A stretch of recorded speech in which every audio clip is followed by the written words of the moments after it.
my talk by just answering the questions that have come to me officially, mga sumbong ng tao through text, and there are about 1,000 really. But we,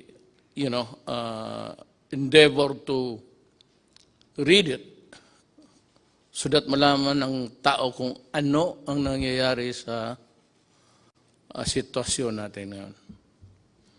So, basahin ko yung report ng Interagency Task Force for COVID. I'd like to read it slowly so that everybody is put on notice. There is no room for misinterpretation or maybe a double or what you would call, let me look for the word, I forget, but I'm sure it will come back to me. So first, let me read it. Sabi ko para clear lahat. Galing ito sa task force whose actions would govern the behavior of government, pati ako. Ako tiga, the president, so it goes to me, then it goes down to the critical persons involved here. And it is Secretary of Defense Lorenzana and Secretary Anyo of the DILG. Then also critical as the mga manager sa ating economy, pati yung nag-i-implement sa actual distribution. Binigay ko kay General Bautista. Retired na yan sila lahat, all civilians. But I have to have the critical mind of a military sa itong pera. Pag marami yan, pati ako kaya ko yung intindihin about the economy. But yung implementasyon at pagpaunawa kung paano ito gawin, I have faith in these three guys, and I would like them to proceed in a manner that they were trained to act and think, and that is a military-trained mind. Our resources through the Bayanihan Heal as One Law has been mobilized, implemented. Yung iba nakatanggap na, yung iba wala pa. So, as I go along, try to understand what I'm saying. I am reiterating that our most vulnerable citizens, especially the poorest of the poor, must receive the government's assistance immediately o hindi patayan sa gutom. Alam ko na we cannot just focus or zero in itong the poorest of the poor. It's actually bloom ito something ginagamit sa politika, mga politiko na will go for the poorest of the poor. Pero yan talaga ang totoo. Marami ang may gusto. I will discuss it when I reach the point raised by Governor Remulla of Cavite, which I think is valid. We'll try to remedy whatever kung may pulot pa tayo sa daan. The economy is not moving, stand still, so wala tayong kita. Ang ginagamit natin, ito na yung nireserba natin na pera. Nung pinagyayabang ko na may pera tayo, It's 300 billion. Mabutit na lang nandyan talaga. Kaya kung hindi, kung minaldas ko yan ng mga project na karamihan naman kukurakot, mas mabuti pa, sabi ko, na itong pera na tinago ni Dominguez, pero may order na ano ka, tipid ka talaga, tipid tayo. Hindi natin ito pera, tipid. So that's what we do in the cabinet. I am really, alam nila yan, and you can ask all of them. Allergic ako sa paghingi na ng pera ang project ng mga cabinet members. Yung iba, hindi ko talaga pinipirmahan. Ayaw ko lang sabihin, may iba dito involved sa 270 billion. Sabi ko sa kay Medialdia, kindly tell the cabinet member that I am not signing his program.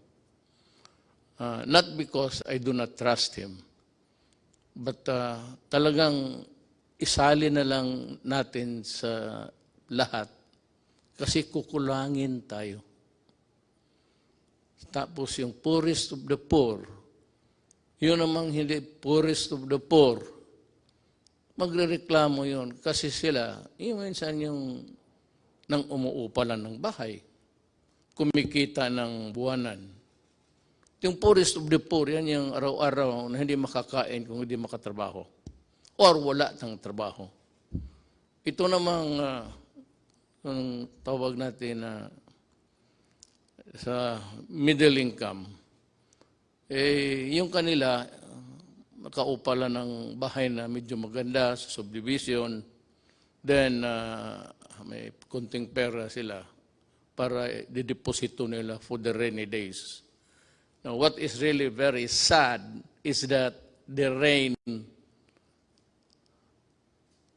has arrived. Yung save a penny for a rainy day, dumating sa ating generation. Hindi natin gusto yan. Ayaw kong magkulong ng tao. It gives me nightmares thinking, kaya pumayat. Kasi ako, pag nagising ng gabi, pag umihi ako, hindi ako bumabalik sa kama.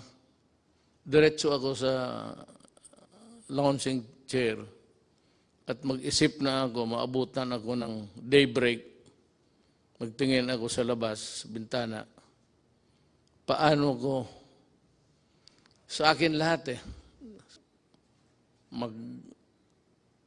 maghiram o the 100 billion pesos for 1 month or the 270 billion pesos for 2 months yan, nakaprogram na as earlier estimated, is not enough. I'm calling on the Secretary of Finance to generate. Magnakaw ka, maghiram ka, walang pakialam, i-produce mo yung pera kasi pag naubos na ito,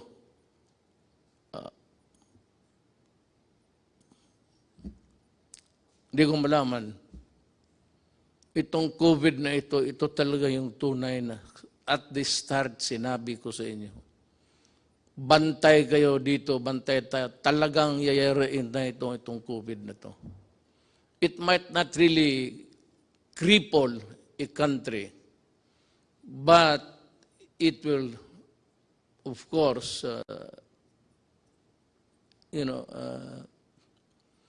cause a sadness and fear kung paano tayo makaraos dito. We are exploring options to adjust our budget. Yung budget na yung earlier na budget, wala pa yung COVID. Sinabi ko, bawasan na lang yung iba or totally ilaglag mo na lang yung project na yan iligay mo dito kasi ang unahin natin ang tao, ang tiyan. Kasi pag wala ng kinakain, a human being can be violent. Especially makita niya yung mga anak niya wala ng kain, nag-iiyak siya, maghingi ng gobyerno, tapos wala na akong maibigay at maubos yung bigas natin. Parang hindi lang ako, lahat sa buong mundo. Kami yung in charge sa gobyerno. Yun ang problema namin. Problema ko, problema ni Trump, problema ng lahat. Kasi yung economy nila, pareho man tayo lahat. Walang kita.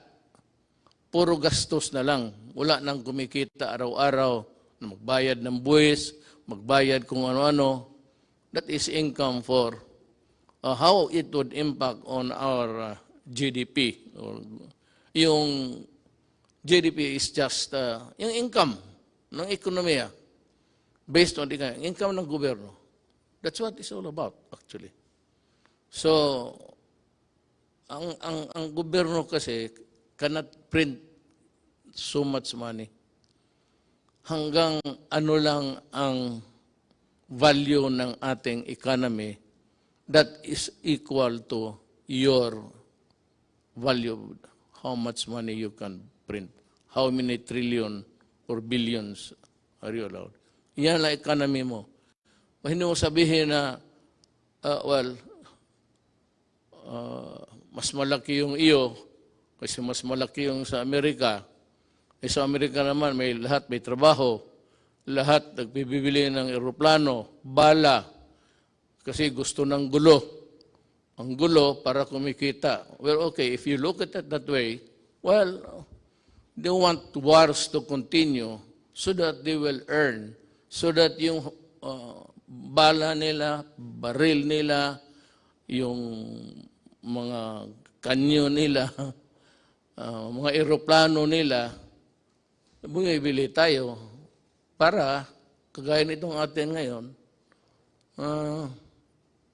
patayin yung Pilipino kasi nagre-rebelde, nagkikidnap, tapos binababoy yung tao, pinuputulan yung ulo, pati yung mga sundalo ko. Ganon. So that is how it is. Everybody wants war, trouble, because kung wala ng gera, ang kita itong mga to, these countries, producing the armaments and the lethal things in a inventory sa bodega. Ganon yan. Isipin mo na lang kung wala ng gulo. Sino magbili ng bala? Sino magbili ng baril? Yan ang isi-share ko, yung nalaman ko lang. The little knowledge that I have, I'm sharing it with you. I may need more minutes or hours to talk with you, but at least kung makinig kayo, you'd be able to understand even my paradigm, ang paningin ko sa buhay. At ang paningin ko kung saan ako tatagal. Saan ako pupwesto dito. Once again, I am asking the utmost cooperation of the public in these trying times. Let us see the needs of our poor brothers and sisters who are hit most by the pandemic.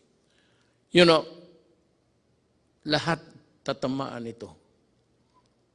Kaya sa lahat ng bansa sa mundo, isang order lang, pasok kayo sa bahay, huwag kayong lumabas kung ayaw ninyong mahawa.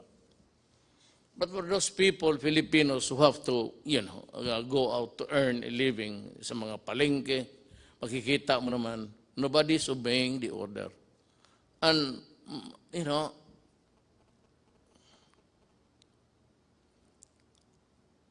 The devil and the deep blue sea ako eh. Paano? Ibawal ko? Huwag silang magtrabaho, lumabas? Hindi kakain yan. Mabutit na lang nga, hindi na humihingi sa iyo. Pero ngayon, kung talagang higpitan mo, which is really the advice of all governments, lahat ng gobyerno, ito ang sinasabi. Go inside your house and lock it and do not come out until the pandemic is over. When? I do not know. Ano ba itong, bakit ba itong gobyerno na to hindi niya ma-solve? Ikaw, Duterte, lahat naman ng bunganga mo, hindi matakot yung halos in order patay pati isda. Wala kang magawa nito, hindi mo matakot ang COVID ho is science. Period. The reason why we are ordering you inside the house is also science. Period. Hindi ito kalaban na galing sa it's a goddamn microbe that's crawling all over the world. Sa Amerika, marami na ang patay. Italy, ang France, in one day, or was it Italy? In one day, 500 ang patay. So it's a deadly thing.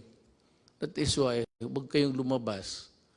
Kasi, alam mo ito, it's in the air. I hope you were able to see the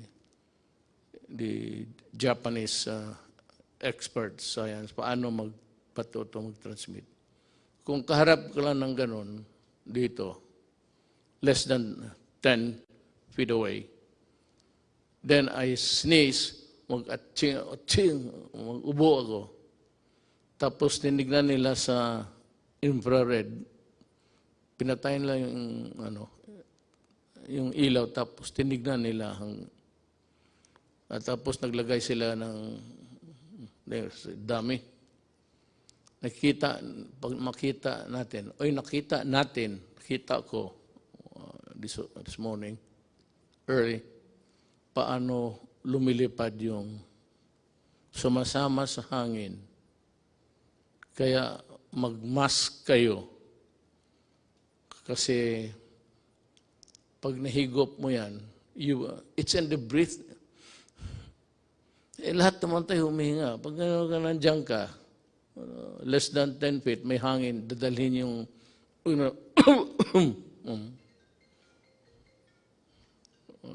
nagtawag na yung si microbe. Yan ang explanation ko. Bakit? Wala tayong panalo dito. Hindi ito. Kung mabaril lang ito, wala. Natapos na ito. Bigay ko lang sa isang kumpanya na sundalo. Dito, sa likod, maraming sundalo dyan. Hindi, tapos na sana ito. Pati sundalo nito. Kaya naawa ako sa mga sundalo at mga pulis. I hope that you understand. Kaya that was the reason why. Nagkatotoo ta prophetic. Dinoblik ko yung sweldo nila. At maraming pumalag. Teachers and all, bakit inuna ko? Sabi ko, you know, yung mga pulis pati yung military, utusan yan ang buhay ng bayan. Pag may sunog ang pulis, pag may gulo ang military, pwede silang mamatay. Kaya nga ako, umiinit yung ulo ko. Pag sinabi ng mga, pinuputol yung sabi ko. I said I was laying down the predicate. Alam mo yung mga tao talaga, yung mga opisyal, mga former generals pa, ikakat nilang paglumaban at ang buhay ng pulis or military nasa alanganin, baril kayo at sa ulo mo, kundi aabutan ka. And the classic example was yung sa Caloocan. I think it was about 2 months ago. Right? Or was it last year? Yeah. Nilapitan niya yung adik. May dalang knife. Lumapit ang pulis. Lumapit rin, lumaban. Naunahan pa ang pulis na saksak, patay. Ayaw ninyong maniwala na ang adik sira ang utak para mo tinapakan mo yung sarili mong utak at binalik mo sa ulo mo. Puro ulol yan. Kaya lahat naman ng pumasok dyan, talagang ulol. Kaya magmanaalanganin yung gobyerno, I will not allow na mamatay yung puli o sundalo o civilian tapos mabubuhay itong mga kriminal, mga adik. Ngayon magsabi kayo, COVID ngayon, quarantine, magnegosyo kayo.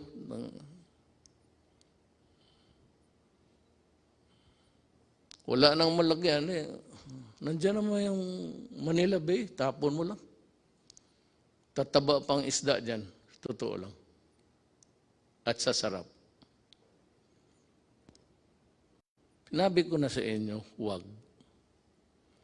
No, ngayon, it's a thing which is, I said, rampaging all throughout our country. And every country for that matter.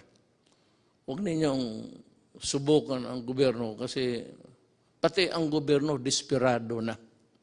Ako desperado na rin. Sabi ko nga, nakatutok ako sa bintana. Makita ko na lang. Kaya may tulog ako. Kanina nagising ako mga 3 plus. Pag 2 beses ako before getting to bed, and once, talagang mag-ihi ako 1 beses, umaga. Yung gabi, no, magising ako. Nakatutok ako sa madilim na langit. Well, it's a private thing, but nagdadasal ako.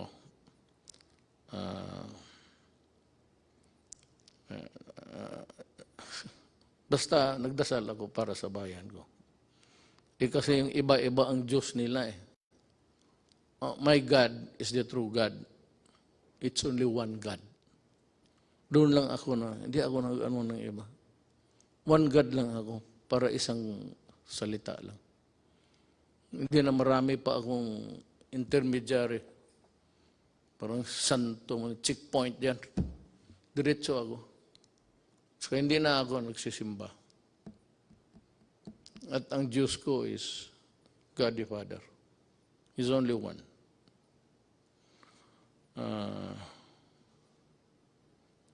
To my fellow, to my brothers and sisters, especially those who have more in life, baka makatulong kayo sa extent ng financial assistance. Kung hindi mo na masyado kailangan at alam mo na may minagugutom, bigay mo na lang para hanggang maubos ang may border yan. Tulong mo hanggang dyan lang. Ang gobyerno, ganun. I would like to be honest. Ang 100 billion pesos per month, 300 yun. So, ang 100 billion pesos budget or 270 billion pesos for 2 months as they are estimated. Hindi talaga tatagal yan. It's like water, spring. Ewan ko itong Pasig River, how long it would.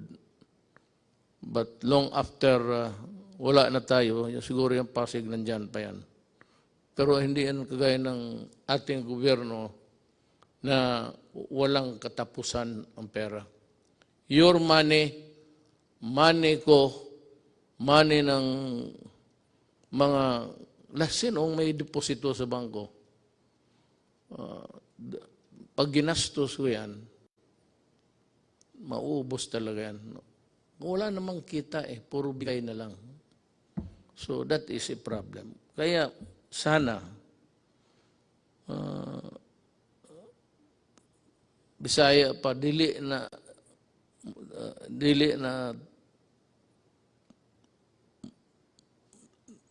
ang tubig mahubas po.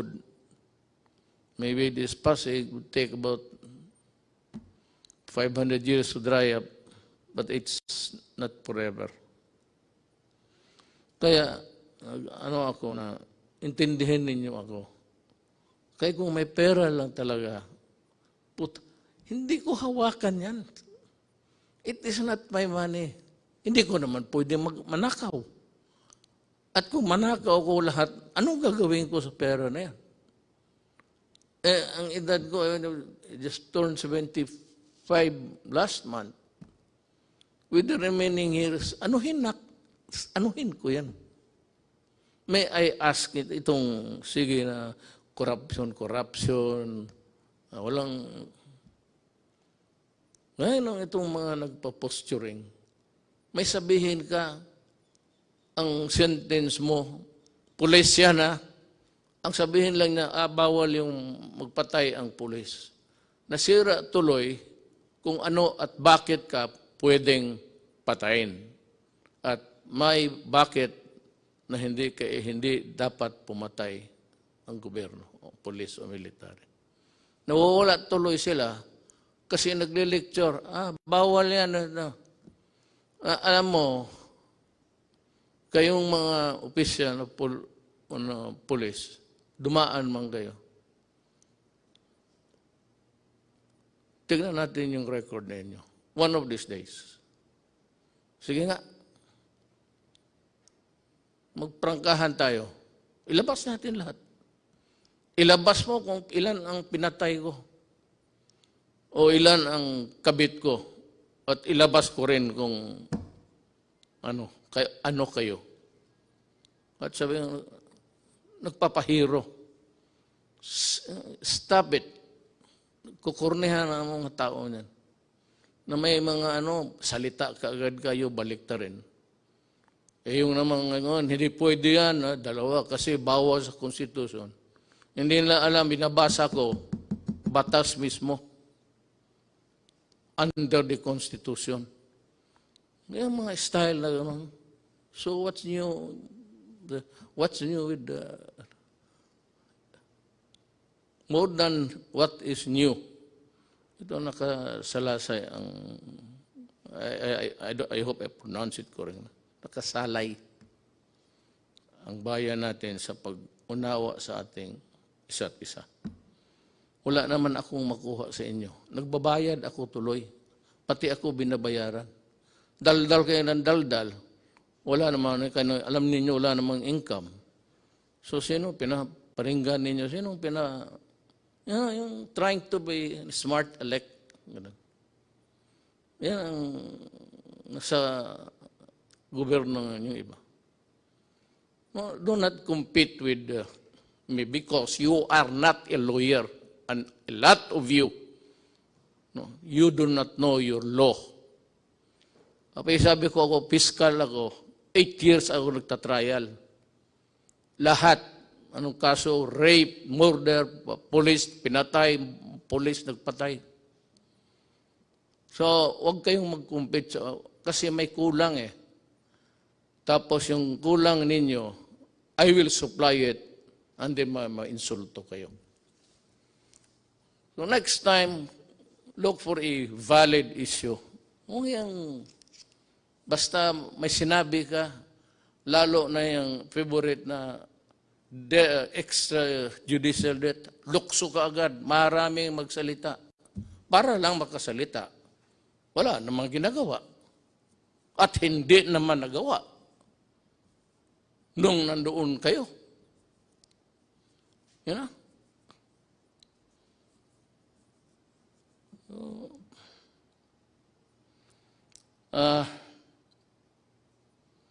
Let us take this problem one at a time.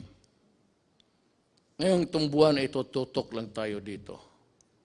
Meron yung one ka-program for the next month. Pero kung gamitin ko yan ngayon at wala akong makuha, sa pagdating ng next month, saan kukuha? Sabihin ng Kongreso, binigyan ka na nga namin ng bilyon-bilyon. Yan ang bilyon-bilyon. Ang ginastos ko naman, sabi ko, at yung mga tao na humahawak din, mga military, ano yan, military na nakita ko, mayor na may prinsipyo at so, buwan-buwan lang tayo, ha? We are also trying to perfect this. Kung gusto lang natin, pero ang buhay kasi ganun.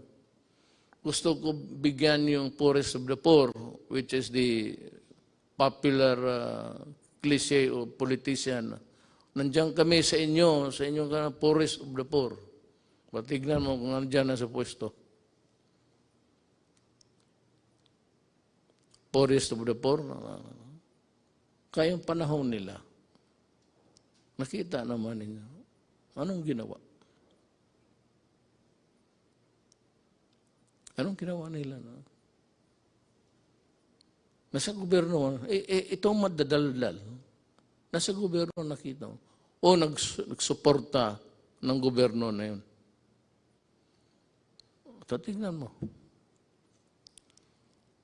Ngayon tapos, may marinig ka na ano dito, nagpapaiwan man na House Duterte, patayin si Duterte. Pato ito si, narinig, mabutit na lang nandyan si Attorney Pamatong. Sabi niya, dyan sa Facebook ba yan? He declared himself that I am the duly elected President of the Republic of the Philippines and I am ordering the military to arrest Duterte and to,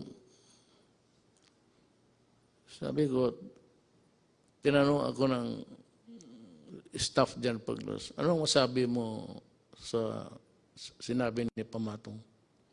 Sabi ko, tama siya. Tama talaga siya. Sabi niya, siya lang ang he will solve the problem in 3 weeks. Sabi niya, ang military, kailangan arestuhin because nandito ako ready to solve the pandemic that has struck the entire planet Earth and he will solve the problem. Tama. Kung gano'n na siya, tama, I agree. Kung magpunta siya dito, mag-usap kami. Kung ang solusyon niya okay, then sabihin ko sa military na, Adre, tama si Amatong. Alis na ako.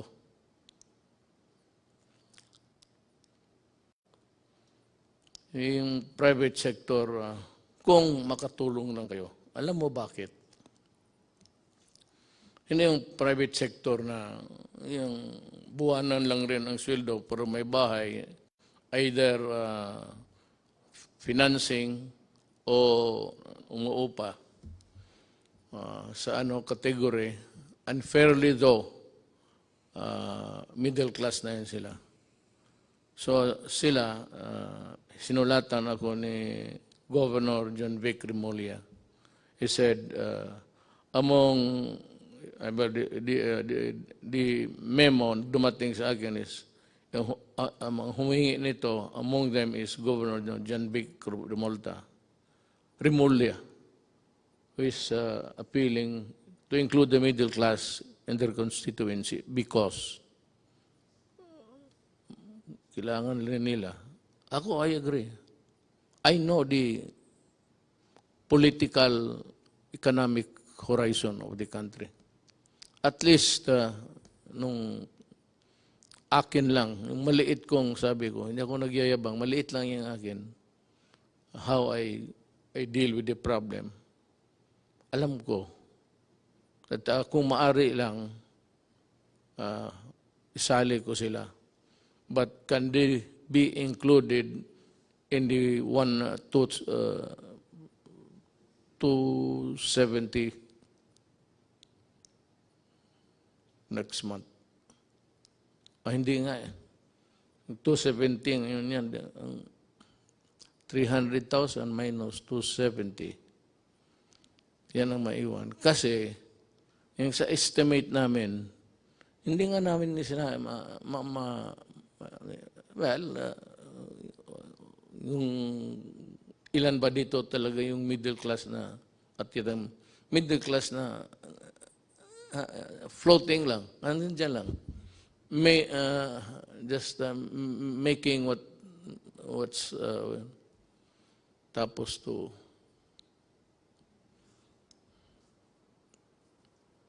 both ends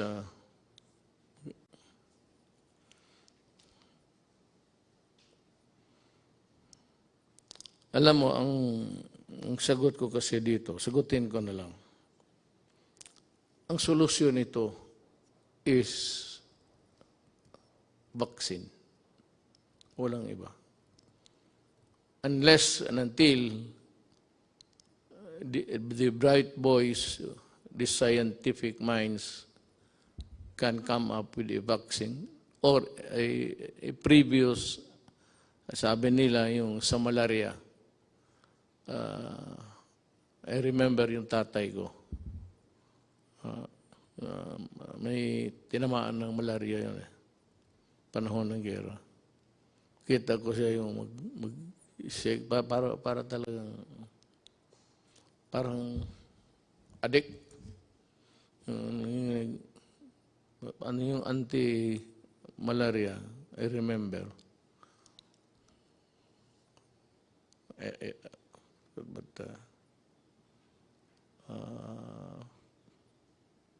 mamaya sabihin ko.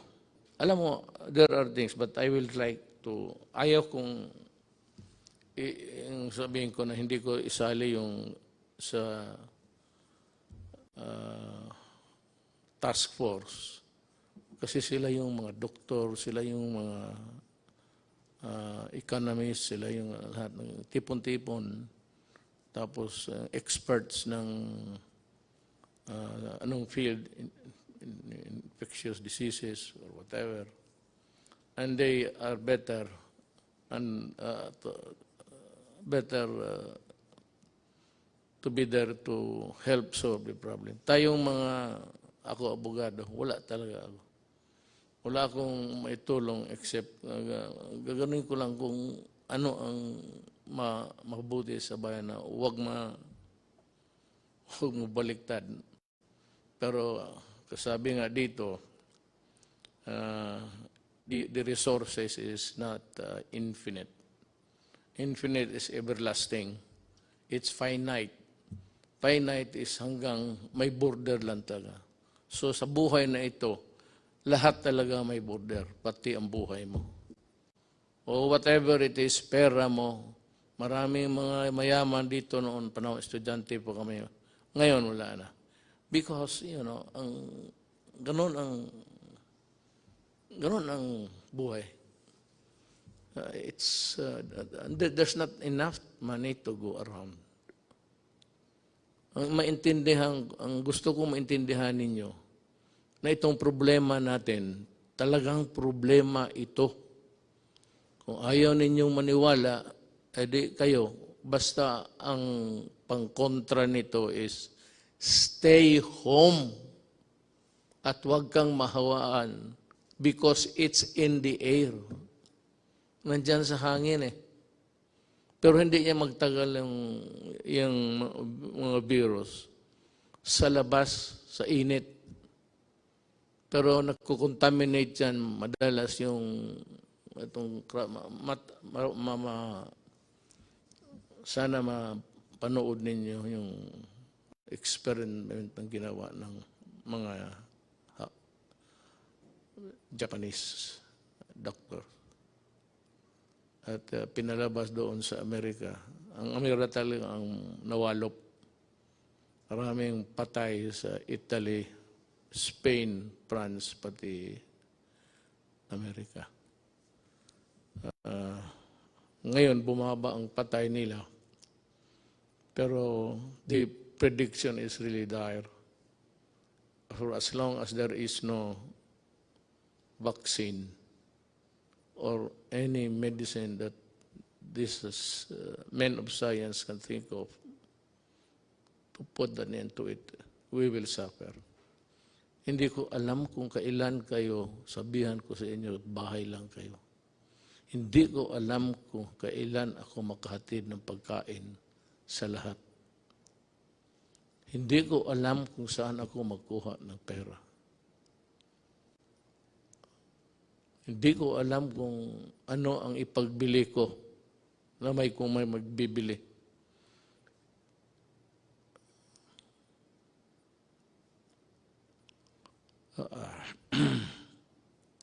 So just stay alert. Makinig tayo sa, hindi ito trabaho ng abogado ha.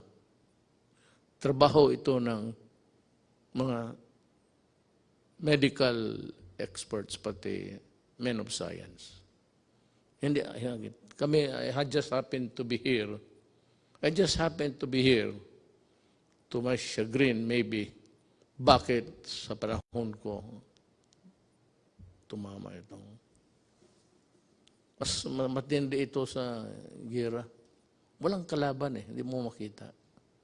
Kaya kita mo pati lahat, pati Taliban, takot sila. Lahat. Kasi yung pawis ng sagaran mo yung pawis, yung distance rule, social distancing. Okay, I just say distant rule. Isundin lang ninyo. Kung hindi ninyo masunod, well, I would say na hindi naman kasiguro kayo mamamatay. I hope not. I hope that you will not get sick. I hope that you will not die. Alam mo bakit kung mamatay ka? Sabihin ko sa iyo, galing hospital o saan ka clinic, your body can only be handled by people who are fully protected. Hindi ka na makahawak kung sino yung namatay. Ayaw ko nang magbanggit ng ano pa. Basta kung sino yung namatay, hindi mo mahawakan. Balot, diretso yan, tapos diretso sa sunugin crematorium. Hindi ka nga makaburol. You will not be allowed na magburol ka ng isang tao na matay sa COVID. Sunog talaga yan. Kaagad. Ora mismo. Hindi mo na makita. Makita mo na lang sa malayo na yan, kinakarga ng punerarya, car, funeral vehicle. Pero hindi ka na makalapit. Baski mayaman o mahirap.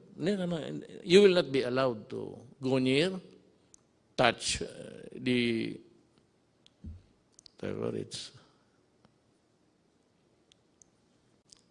Wala, diretso na. At walang libing yan. Sunog. Kaya I am forced to say this because dapat ninyong what is really at stake. At ano ang, kung hindi kayo magsunod. And as I have explained, it is like a cadena de amor. Habang may mag-ano pa, driver mo o magpunta siya sa utusan mo, mahigop niya, bumalik siya sa kotse mo, magsakay yung anak mo, ikaw, makuha mo. Hindi na siya kailangan mag-atching-atching pa. Yung breath niya, yung ginawa niya, nasa kotse, yun.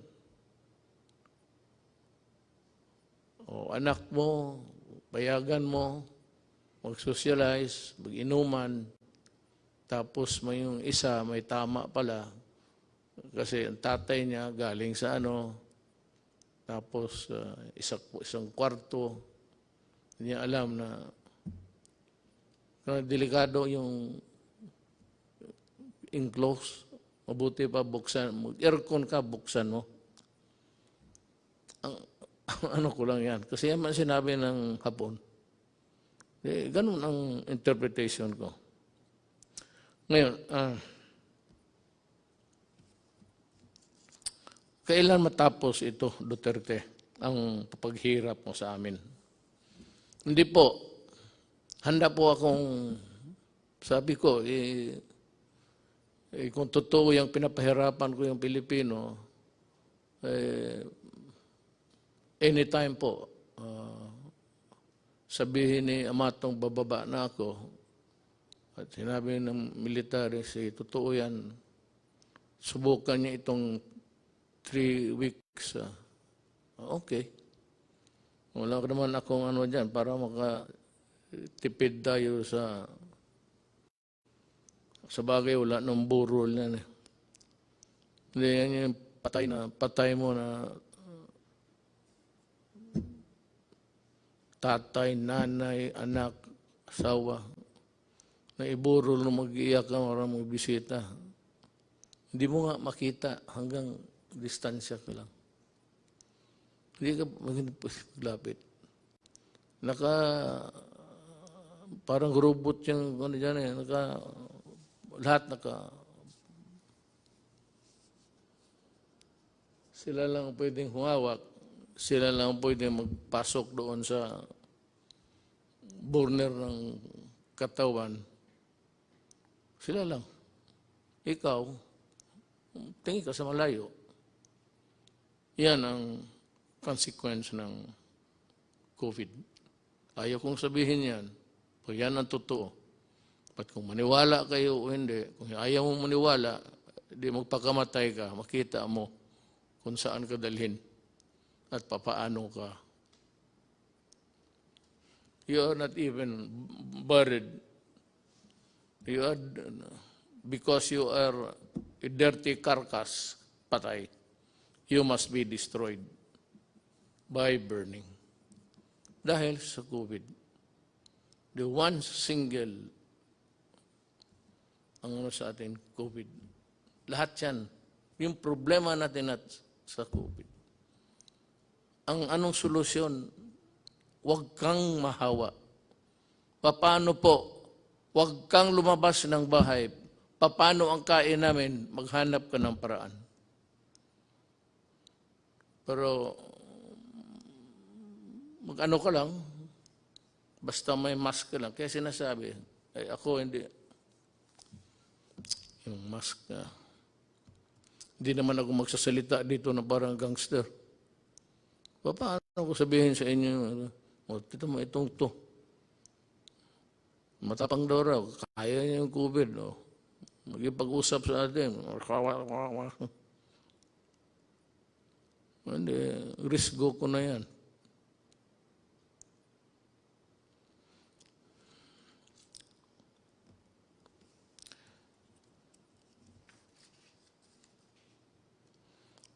It's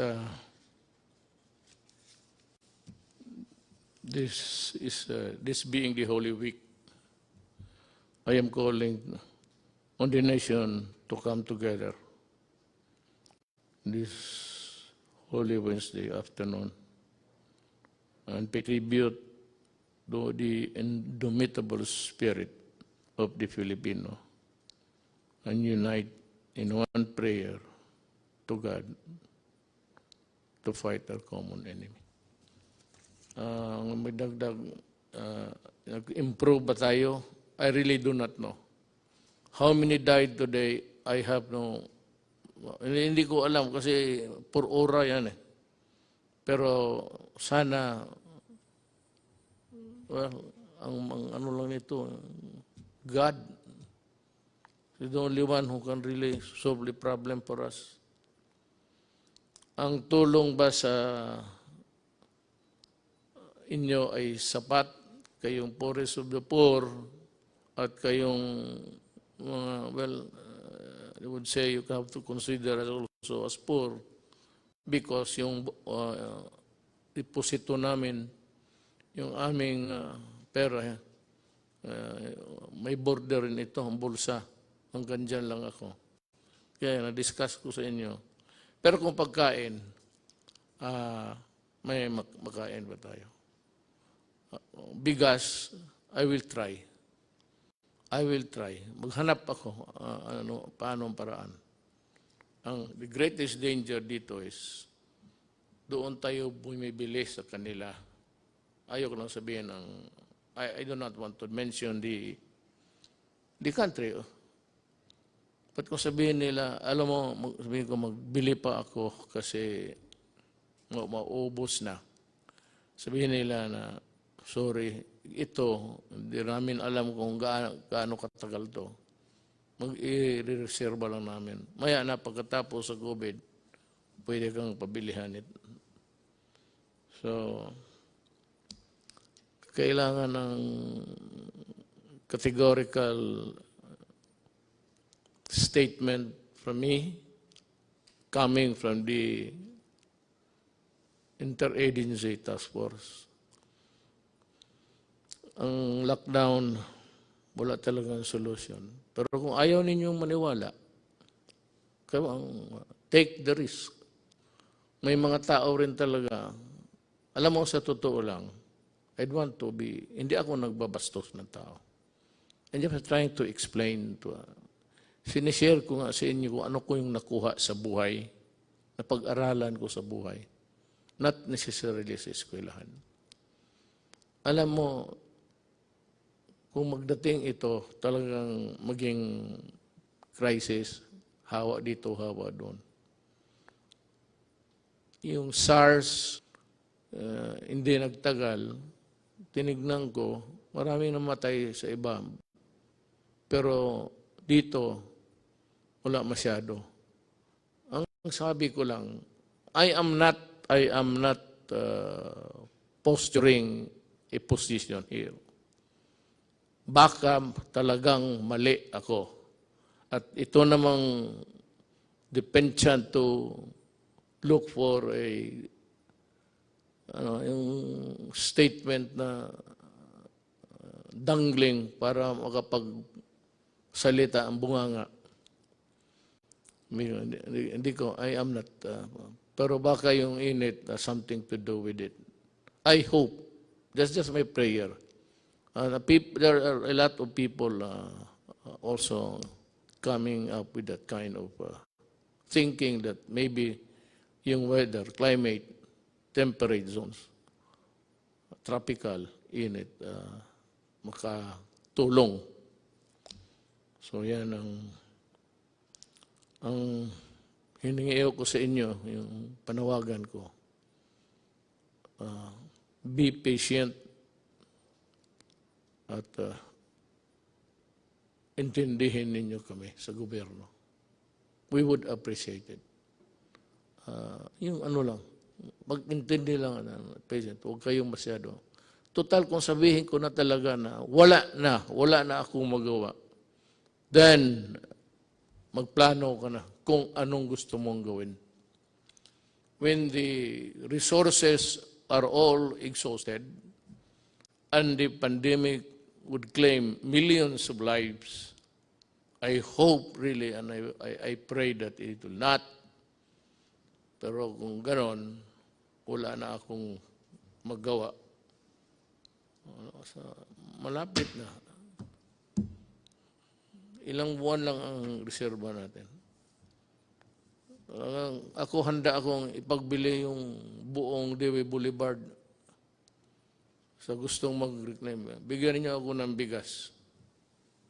I-approve ko yung, kasi hindi ako pumayag na mag-reclaim because reclamation sa Manila Bay would trap is environmentally mag-collapse ang Manila. Tapos there will be I would say, may mga syudad na bago, mga apartments, mga high-rise. But then, the city of Manila, given its lack of water treatment o treatment sa waste o wala. So, pag ganun ang ginawa mo, patay ang Manila. So sabi ko, kung gusto ninyo, you just wait for 2 more years. Bahala na kayo. Ang susunod sa akin, He will decide for us. Or if I do not reach the finish line, then my successor will do it for you also. Ako, lumalabas ako, hindi naman ako pwedeng lahat ng tayo magtago, wala na.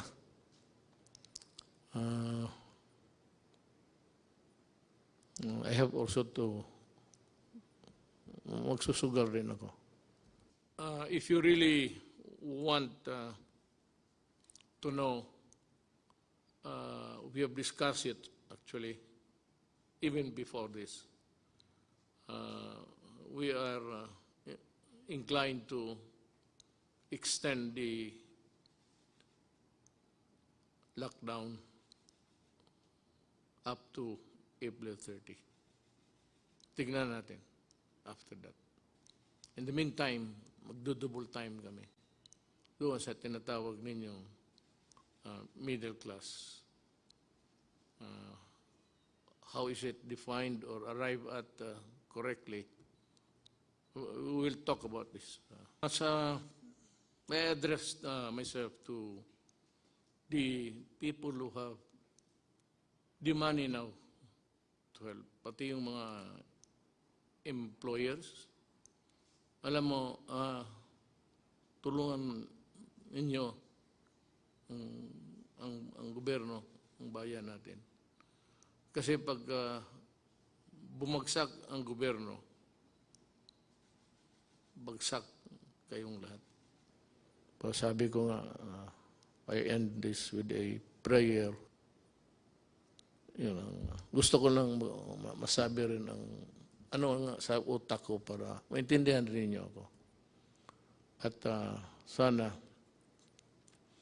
next time I would talk to you, baka mag-improve na ang situation. Whatever be the correction, kung makorek itong, it's an anomaly sa ating buhay sa mundo. May ganun eh. So, if it can be corrected, lahat naman tayo, we only live if it's time. He created the world, planet Earth, and if God wants it ended, so be it. Salamat po.